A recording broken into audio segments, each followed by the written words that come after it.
Section 1. About her membership of the club.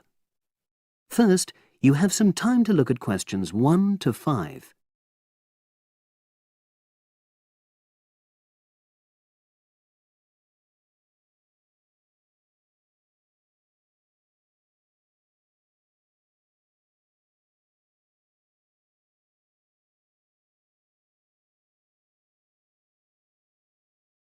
Now we shall begin.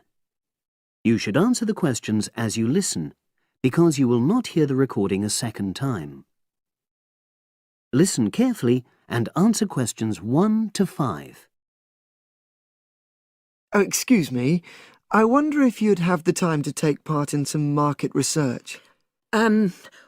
What's it about? About this club and your experiences and opinions about being a member.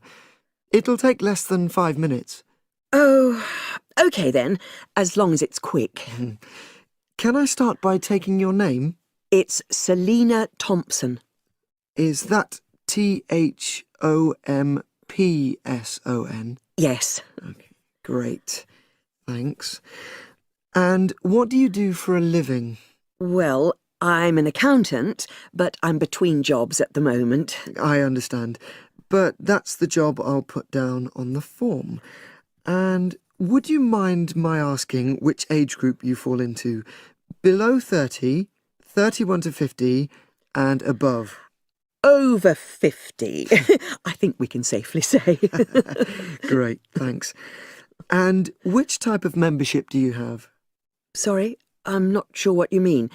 Do you mean how long? No, is it a single-person membership? Oh, right, no, it's a family membership. Thanks. And how long have you been a member? Ooh, let me see.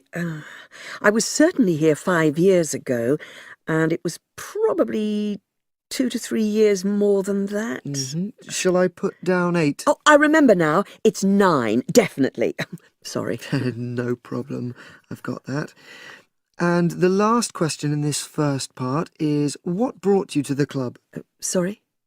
How did you find out about the club? Did you see any ads? Well, I did actually, but I have to say I wasn't really attracted to the club because of that. It was through word of mouth. So you were recommended by a friend? Actually, my doctor. I'd been suffering from high blood pressure, and he said the club was very supportive of people with that condition, so I signed up. Great, thanks. Before you hear the rest of the conversation, you have some time to look at questions 6 to 10.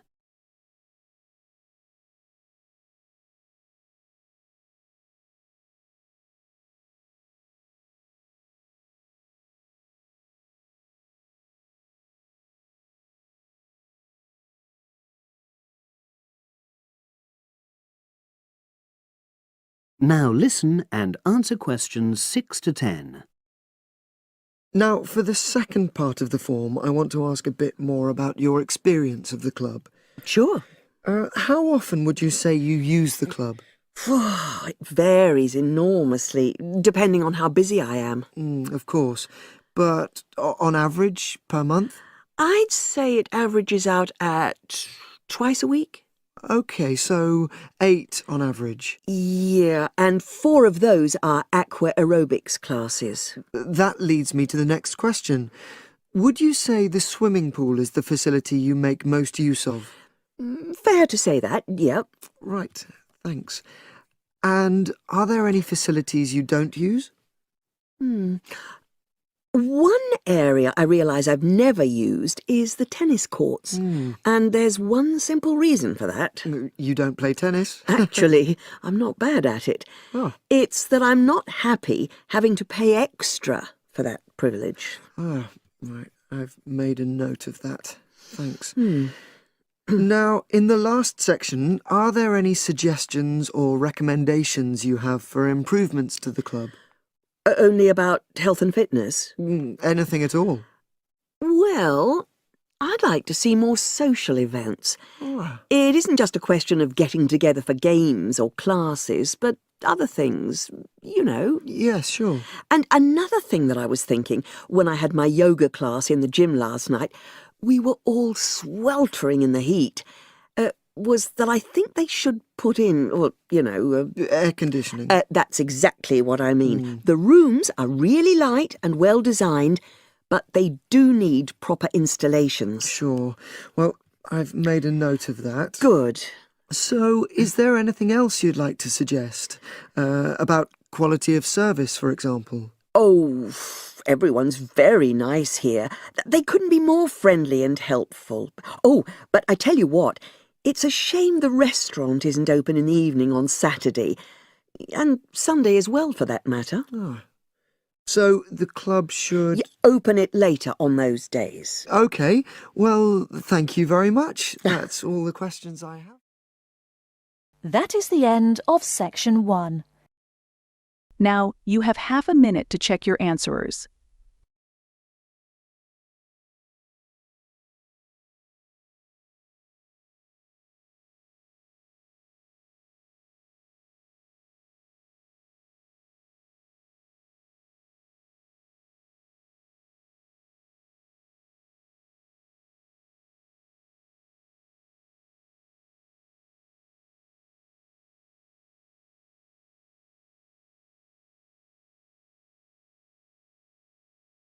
Section 2. You will hear a conversation between an IELTS candidate and an IELTS administrator. First, you have some time to look at questions 11 to 15.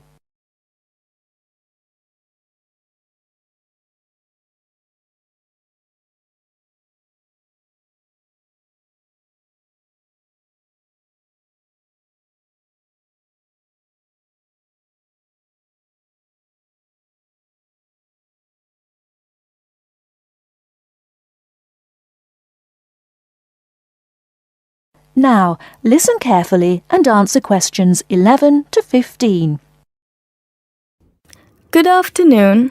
I'm applying for a master's program at the University of Exeter in the UK.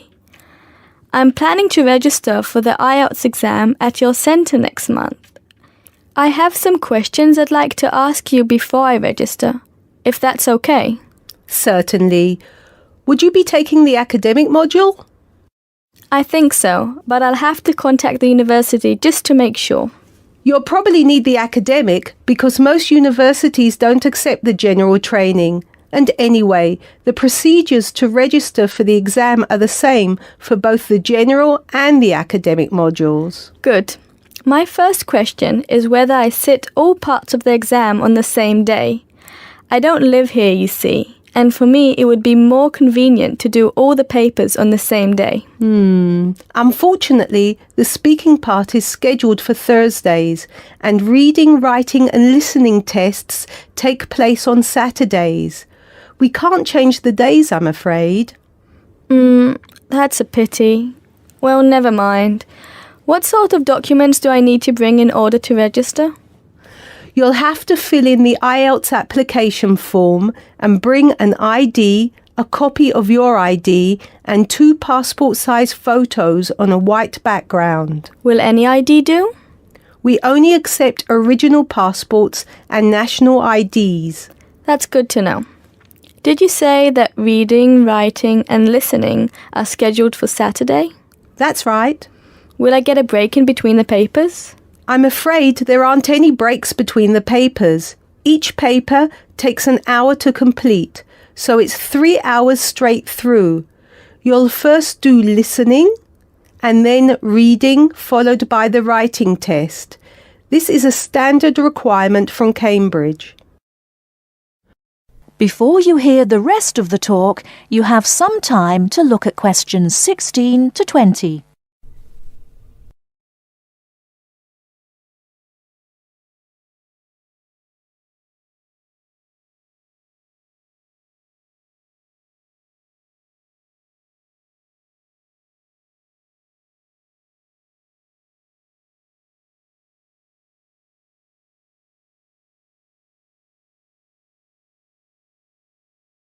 Now listen and answer questions 16 to 20. Okay, and how soon after the test can I pick up my results? It takes 13 calendar days for the results to be processed. Can you let me know how much it is and the form of payment? The examination fee is $200. You can pay by credit or debit card. We also accept checks. We only accept cash as a form of payment in exceptional circumstances. And one last question. Can I mail you the application documents? Certainly. You can send all the documents by registered mail to our address, 47 Clover Place, New Rochelle, New York. Could you spell New Rochelle for me, please? Certainly. Newrochle.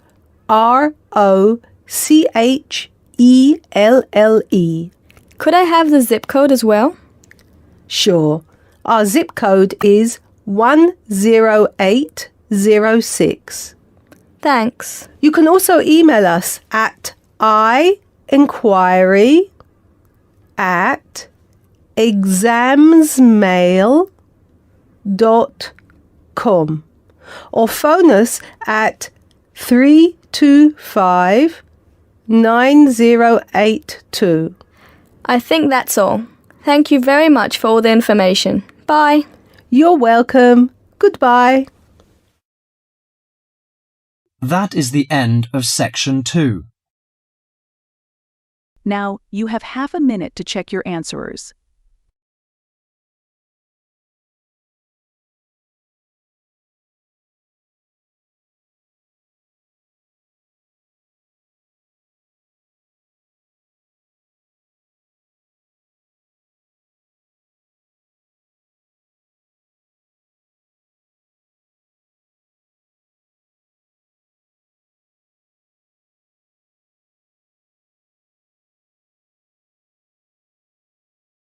Now turn to Section 3.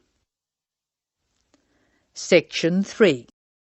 You will hear Peter Walsh being interviewed for a job. Listen and choose the correct answer for each question. First, you have some time to look at questions 21 to 25.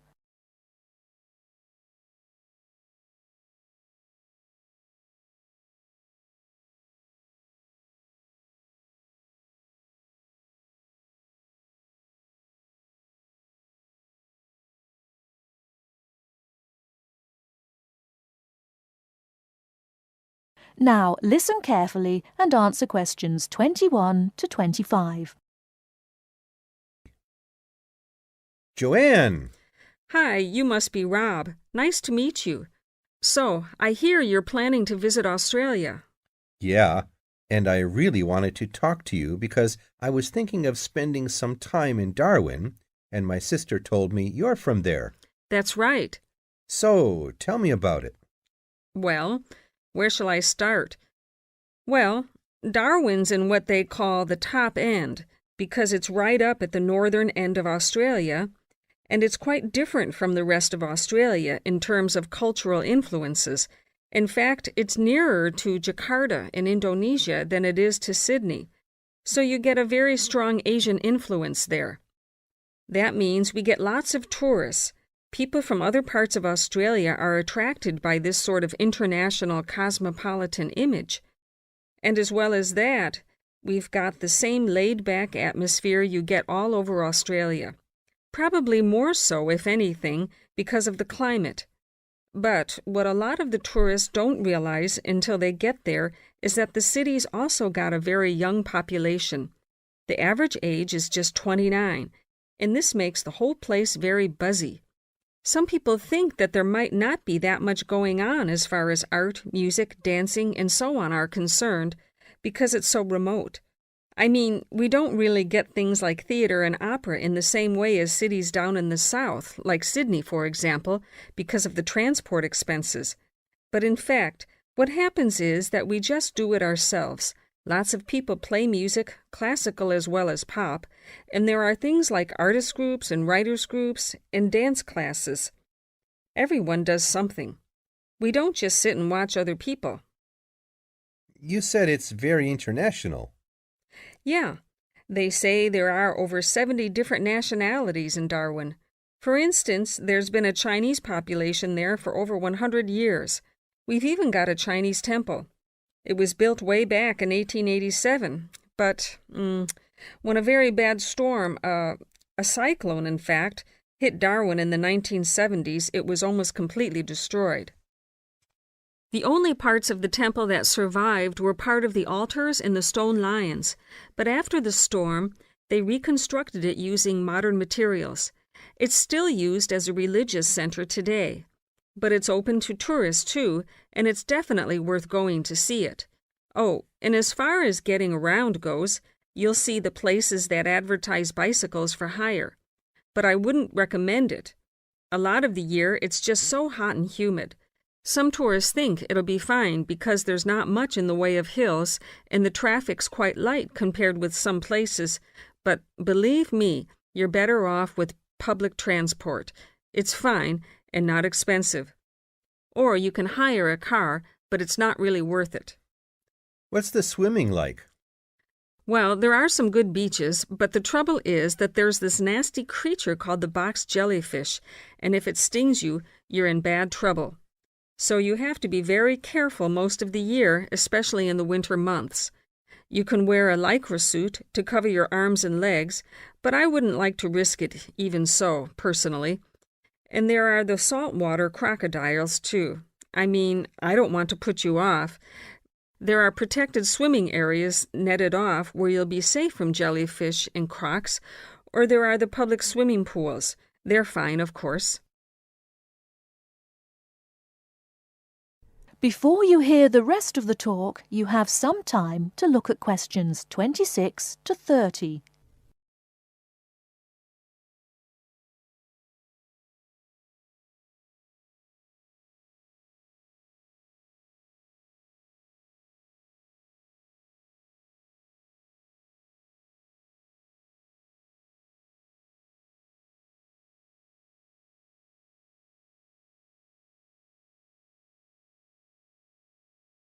Now listen and answer questions 26 to 30.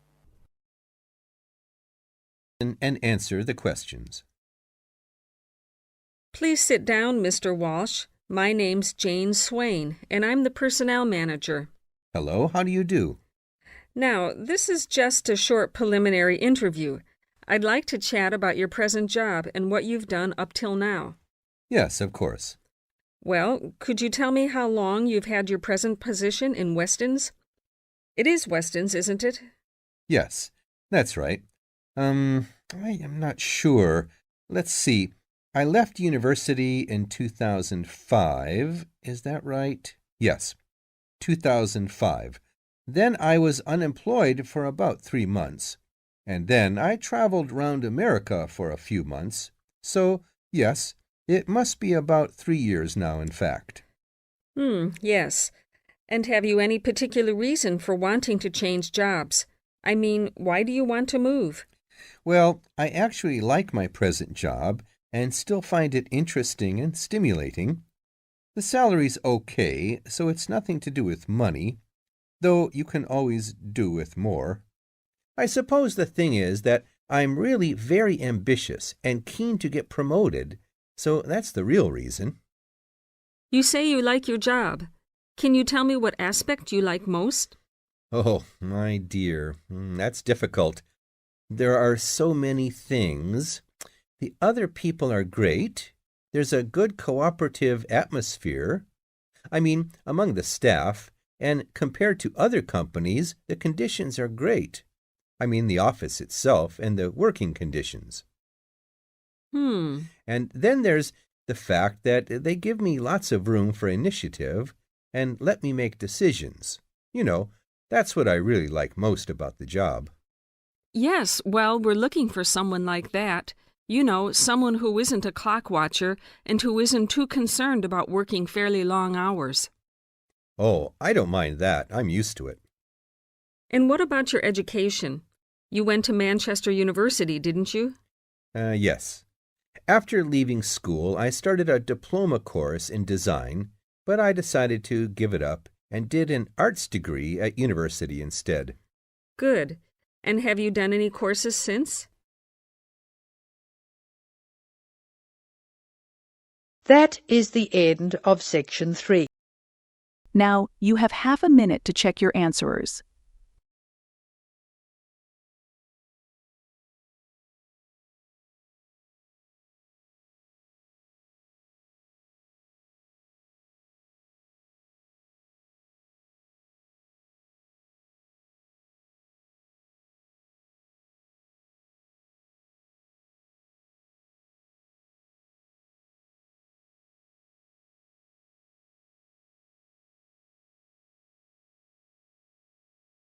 Now turn to section 4.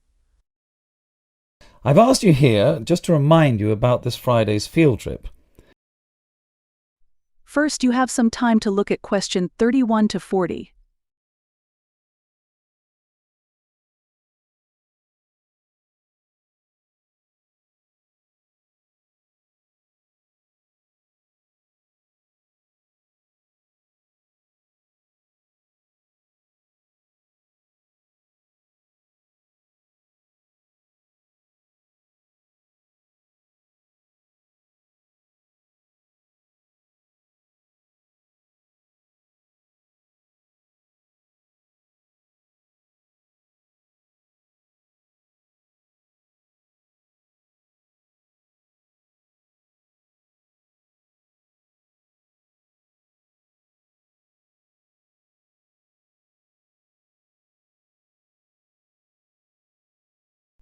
Now listen carefully and answer question 31 to 40.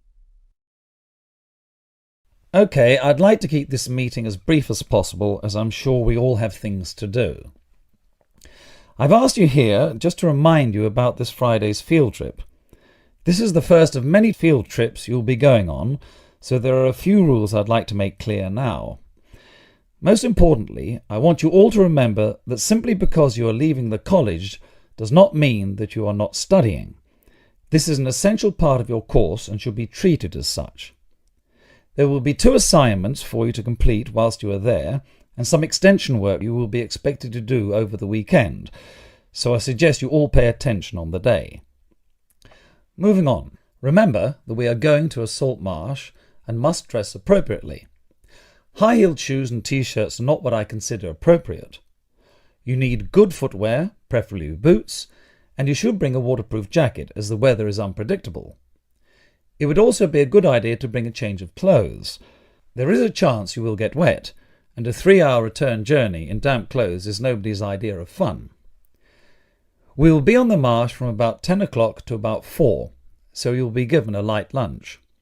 However, if you want to bring any snacks with you, then please feel free to do so, although we will be stopping for dinner on the way home. Now, this is the 4th time the college has been to Park Drive Saltmarsh, and so far we have never lost a student.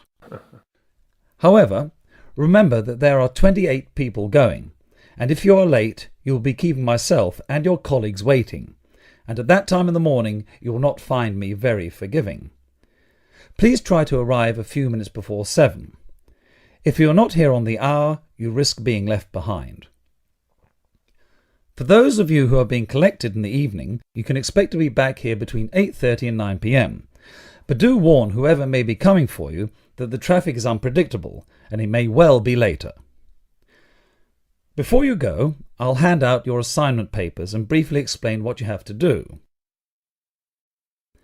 Now, on the first page, all you are required to do is identify the flora and fauna on the page and find an example in the salt marsh. As I told you on Monday, you will need a camera for this. I recommend one of those disposable cameras rather than something more valuable, as the marsh can get very dirty. Now, on page 2, you'll be looking more at the bird life on the marsh. You should be able to see what you have to do for this assignment, but there will be plenty of time on the way there to ask any other questions. Well, we'll stop there and I'll see you all on Friday morning. Oh, before you go, just a word of caution. The plants are there to be seen and photographed only. Remember that this is a protected site and we will have to get permission for this trip. If there are any problems, we may not be allowed to go again, and you will be spoiling the opportunity for other students. Okay, if you have any questions, come and see me later today or tomorrow. That is the end of section 4. Now, you have half a minute to check your answers.